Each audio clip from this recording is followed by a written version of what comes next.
ฟ้าบรรยากาศมันนี่ดีดีพี่น้องไอ้ตื่นมาตอนเช้าฝนตกบรรยากาศข้างหลังพี่น้องฝนมาต้นไม้ก็เขียวงามพี่น้องเอ้ย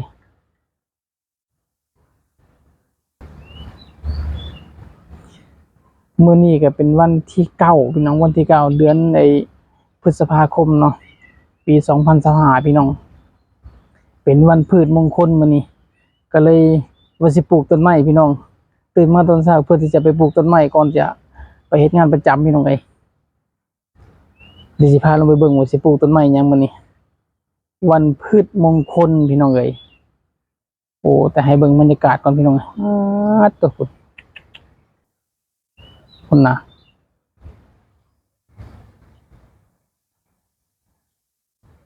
อันนี้คือโซนในแถวนี้คือเขตไอยานาวาเด้อพี่น้องเอ้ย9 พฤษภาคมฝนปล่อยๆบ่ฮู้มันสิตกทั่วฟ้าแล้วบ่เนาะแต่แถวไอ้ข้าพเจ้าอยู่ฝนตกอากาศดีหลายพุ่นตัวอันนี้คือบรรยากาศหลังบ้านพี่น้องเนาะว้าวของน้ำฝนตกเนาะอึ้งออกนั่นอึ้งอ่างเลยข้างล่างโอเคเดี๋ยวจะพาลงไปเบิ่งต้นไม้ที่จะปลูกพี่น้องบ้านนี้ป้ายเบิ่งพี่น้องบ้านพักบ้านที่เฮาอยู่พุ่นลูลามาอายเลยมันสิลุลงมาได้ก็บ่ฮู้พี่น้องเอ้ย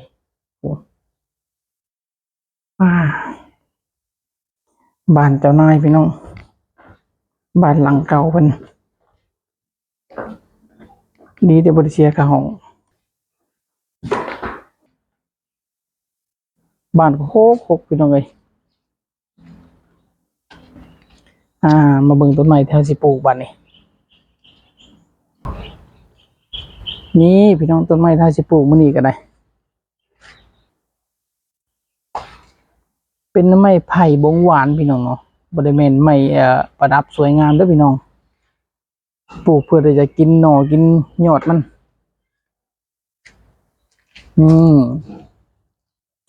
มีแต่ต้นงามๆสั่งมาไว้รอปลูกมื้อนี้พี่น้องเอ้ยเตรียมพื้นที่ไว้แล้ว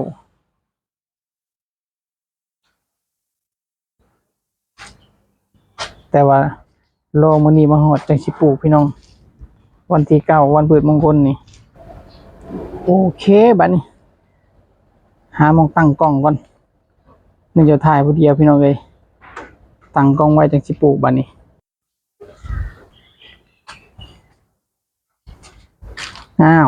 อุปกรณ์พร้อม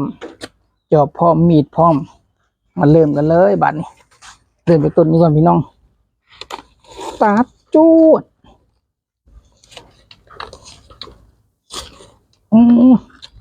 โดนลากมาเลยวะ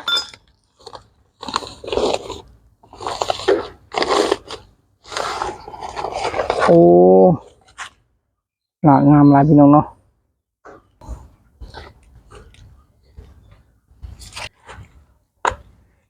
ดินมันบ่พอพี่น้องเนาะเราจะต้องสิดินมาเพิ่มแต่ตอนนี้เกาเท่าที่มีไปก่อนมันเลยจะค่อยเพิ่มตามหลัง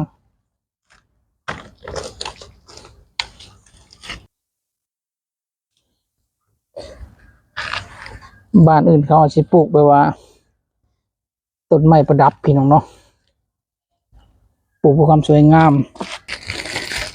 เสริมใยมะพร้าว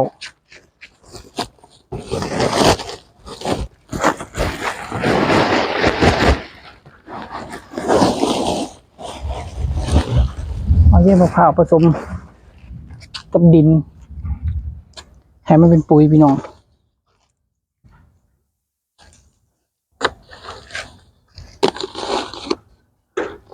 ต้นพันธุ์งามหลายพี่น้องสั่งออนไลน์มาได้นี่สั่งมาจากอุตรดิตถ์โอ้ยตุ๊บวางใส่แล้วน้องว่าบ้านนี้ลืมขุดหลุมก่อน จักมันสิลงได้สำหรับพี่น้องเพราะว่ามันเป็นพื้นปูนข้างล่างมันเป็นลูกนอนนี่เป็นตัวนอนปูพื้นข้างล่างจักไอ้ล่างมันสิไปได้ที่ไหน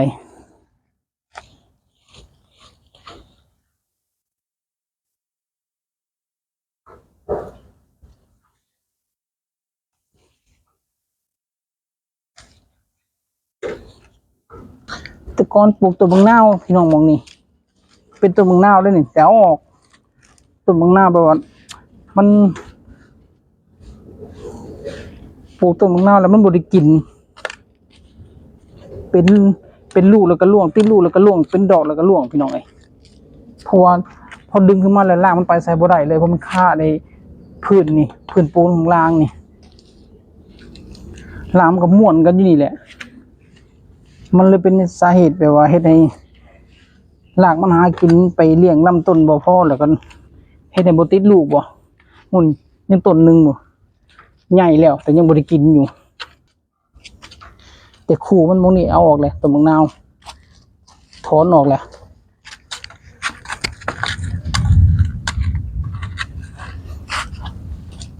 โอ้ดินในสมบูรณ์พี่หนึ่งเนาะใส่เดือนร้ายขนาดเลย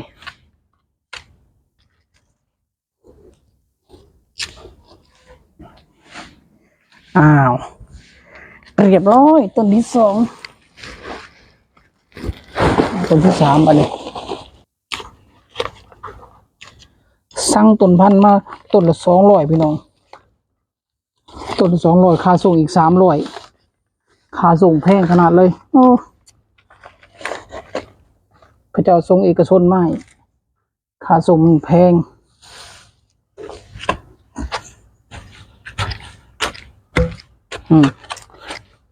สักจุดเป็นติดหินเลยติดลูกนอนพื้นนี่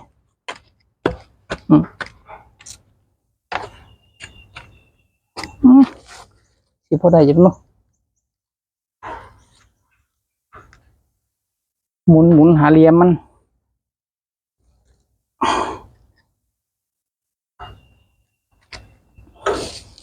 อันนี้คือการปลูกไผ่บงหวานเพชรน้ำผึ้งสื่ออย่างเป็นทางการไปลง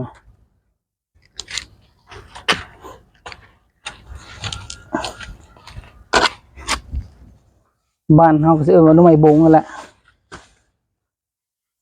แต่ว่าอันนี้เป็นพันธุ์พิเศษสามารถกินดิบได้นอมันรสชาติมันหวานกรอบมีความหวานกรอบมันคล้ายๆไอ้ยอดมะพร้าวพี่น้องเคยกินเลยเคยสั่งยอดมากินแล้วติดใจเลยเอามาปลูกแต่ปลูกเป็นเลือกปลูกวันที่ดีเนาะ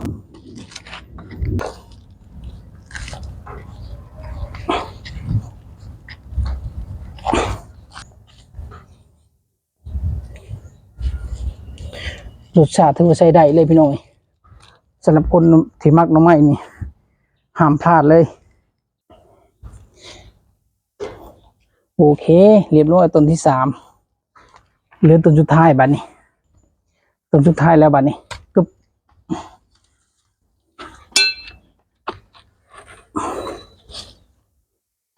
อันดับแรกก็ต้องกรีดก่อน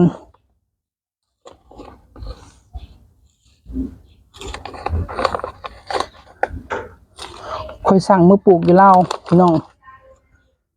มดหลายพันเลยเป็นหมื่นเลยสั่งมือปลูกอยู่เล่านี่ผ่านมาได้4 ปี5 ปีแล้วมั้งแต่ว่ามันตายพี่น้องบ่มีไปเบิ่งให้เนาะบ่มีคนดูแลให้มันบ่มีคนดูแลให้มันแห้งแล้งบ้านเฮามันมีโพดน้ำให้หน้าแล้งตายมันก็คือหน่อไม้บงหน่อไม้บงหน่อไม้ไผ่บ้านธรรมชาติได้พี่น้องในการดูแลมันน่ะมันบ่คือหน่อไม้ธรรมชาติบ้านเฮาหน้าแล้งบ่มีบ่โพดน้ำมันก็บ่ตายนี่ตายเด้พี่น้องเอ้ยก็เลยบ่ได้กินแต่ก่อนปลูกนั้นปลูกอยู่บ้านนั้นก็ได้อยู่เพราะว่าแม่เป็นคนเบิ่งให้รดน้ำให้ บัดนี้แม่เราก็เสียบัดนี้แม่เราก็บ่อยู่เลยมีไปหดน้ำให้ก็เลยตายจ่อยตายทั้งคนตายทั้งหน่อไม้พี่น้องเอ้ยเพิ่นผู้แม่ผู้ดูแลให้ก็ยังบ่ทันได้กินซ้ำยังบ่ทันได้ชิมรสชาติซ้ำ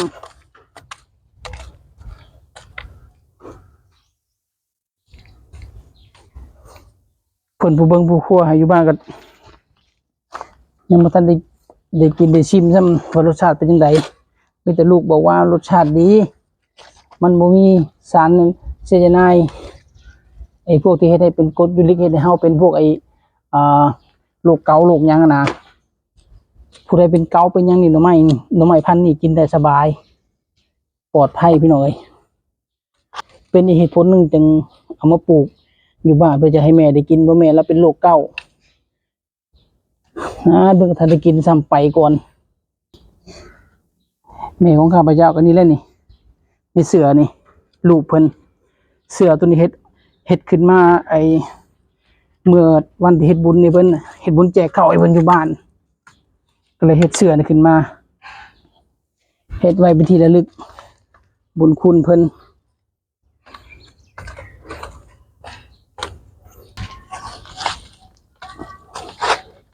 เกลี่ยดินก่อนดินมันบ่จะพอพี่น้องก็เลยเกลี่ยแบ่งๆกันไปแล้วจึงซื้อมาเพิ่มใหม่โอ้ใส่เดือนหลายขนาดเลยพี่น้องหมายความว่าดินเฮานี่อุดมสมบูรณ์บ่วะตามหลักการเพิ่นบอกมาสิดอกถ้าดินมีไส้เดือนแสดงว่าหม้องนั้นดินต้องมีสารอาหารที่ดีนะไส้เดือนมันถึงมักอยู่เนาะ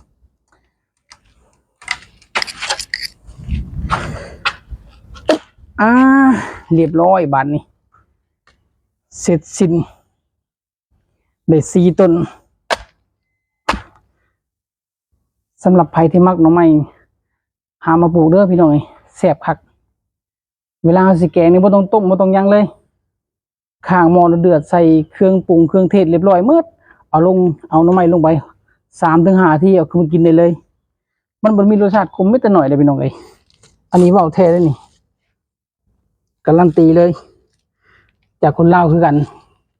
ลาวบ่ต้มลาวดอกเว้าแท้แน่นอนพอเขาเคยสั่งมากินแล้วจังติดใจจังได้สั่งมาปลูกนี่เฉพาะราคาต้นพันธุ์มันเบอร์3ต้นละ100 บาทอันนี้เบอร์2ต้นละ200บางเจ้าขาย300ก็มีแล้วแต่บางส่วนมันมีหลายต้องหาเบิ่งอันนี้เท่าไหร่มาต้นละ200ค่าส่งอีก300กองนี้มี4 ต้นค่าส่งนี่300 บาทแพงอยู่มาไกลมันเป็นส่งเอกชนพร้อมส่งหมู่บ้านนี่มื้อนี้ฮอดเลยสินะส่งมื้อนี้มื้ออื่นฮอดค่าส่งมันก็เลยแพงแล้วก็มีเบอร์เก่าพี่น้องเนาะเบอร์เก่าเบอร์จัมโบ้เบอร์เก่ามันก็พวกดวงมันก็สิใหญ่หน่อใหญ่เนาะเบอร์จัมโบ้แห้งใหญ่แต่ว่าต้นพันธุ์ก็แพงเบอร์เก่าก็500 ถึง 1,000เนาะถ้าเป็นเงาช้ำมันนะแต่ว่าเบอร์เก่ามีกิ่งตอนนำก็ถึกแน่300 400แล้วแต่ก็เจ้าแล้วแต่บางส่วนว่าง่ายซะต้องหาเบิ่งศึกษาเบิ่งหลายส่วนเบอร์จัมโบ้ถ้าเงาซ้ำเงาน้อยนี่น่าจะประมาณ1,000เงาใหญ่แหละ2,000เบอร์จัมโบ้ตัวใหญ่ที่เป็นใหญ่แบบเท่ากับขวดเบียร์เลยเท่าเลยขวดเบียร์พวกเบียร์สร้างเบียร์ลิโอแต่ว่าต้องดูแลดีๆได้บ่แม่นว่าออกมาแล้วซ้ำกันเลยบ่แม่นเฮาดูแลดีๆฟุ้นฟุ้ยดีๆฟุ้นฟุ้ยพอมันเนาะงามต้นหน่อใหญ่โอเคบัดนี้รดน้ำก่อนมื้อนี้ก็อากาศดีพี่น้องเอ้ยฟ้าห้องบุ้มๆบั่มๆอยู่อากาศดีหลายเหมาะกับการปลูกต้นไม้อีหลีมื้อนี้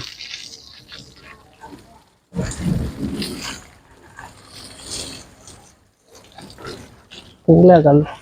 รดน้ำรดให้มันชุ่มๆฉ่ำให้เปียกๆพี่น้องเนาะว่าพวกไผ่พวกอันนี้มันต้องการน้ำอยู่แล้วบ่คือไม้ชนิดอื่นได้พี่น้องเอ้ยพื้นที่ที่เราปลูกค่อนข้างที่จะที่พี่น้องมันมีพื้นที่จำกัดเนาะครับปลูกระยะห่างกันแค่ประมาณประมาณ1.20 เมตร20พี่น้องเอ้ยพอมีพื้นที่หน่อยเนาะพอ มองนี่มือก่อนเจ้านายก็จะเอาปลูกต้นไม้ประดับเนาะเป็นสวนไม้ดอกไม้ประดับเพราะอันนี้บ้านเป็นทำมาประยุกต์ปลูกหน่อไม้เคยปลูกมังนาวไปเดี๋ยวเทียหนึ่งถอนออกมันบริกินเพราะว่าห้ามไปใส่บ่ได้เพราะมันข้างล่างมันมีพื้นนี่แหละพื้นปูนนี่แหละ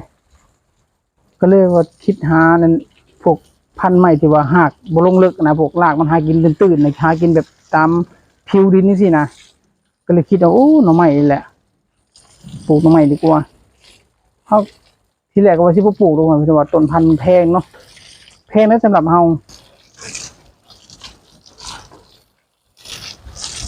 สวัสดีท่านผู้ชมหน่อยสวัสดีค่ะหน่อยเดี๋ยวลูกสาวพี่น้องเลยเพิ่งจะตื่นนอนนะก็สิลงมา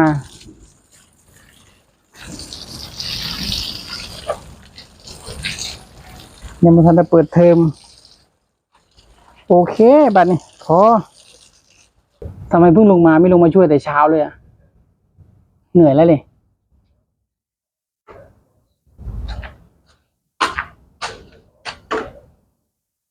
หวังว่าสิงอกเงยได้พี่น้องเอ้ย